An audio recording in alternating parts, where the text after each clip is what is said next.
कहानी एक छोटे से गांव की है, जहां एक समय की बात है। यहाँ के लोग बहुत परंपरागत थे और गांव की सबसे बड़ी बात यह थी कि गांव के पास एक जादुई पेड़ था।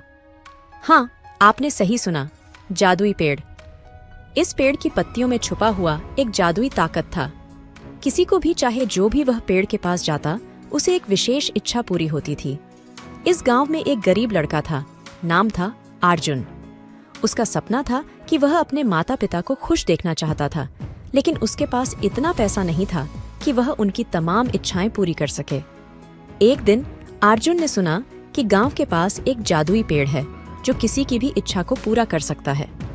वह तत्पर होकर पेड़ की ओर बढ़ा और वहां पहुंचकर उसने पेड़ की पत्तियों को छूने का प्रयास किया, परंतु पेड़ ने एक गहरी आवाज से कहा, तू जो चाहता है वह केवल एक बार ही हो सकता है। तू सोच विचार करके अच्छे से फैसला कर। अर्जुन ने समझा कि वह एक ही इच्छा पूरी करना चाहता है और उसका मन एक ही बात पर लगा हुआ था, उसके माता पिता को खुश देखना।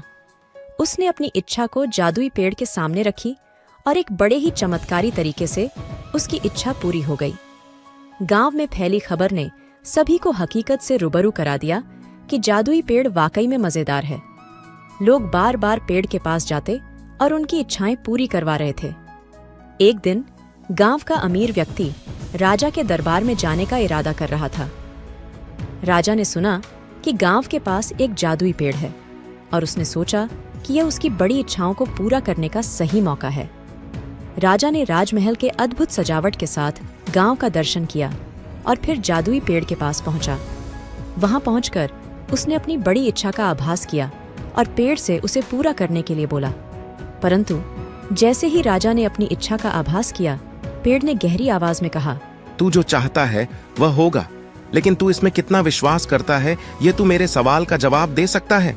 राजा को इस पर गौर करते हुए अचानक उसे एक आभूषण चाहिए, यही इच्छा हो गई। राजा ने विश्वास से कहा, मैं पूरी तरह से विश्वास करता हूँ कि जो कुछ मैंने चाहा है वह होगा। पेड़ ने मुस्कुराकर कहा, तू सच्चे दिल से विश्वास करता है, इसलिए तुझे तेरी इच्छा मिलेगी, लेकिन इसके साथ एक अच्छा सा सबक भी मिलेगा।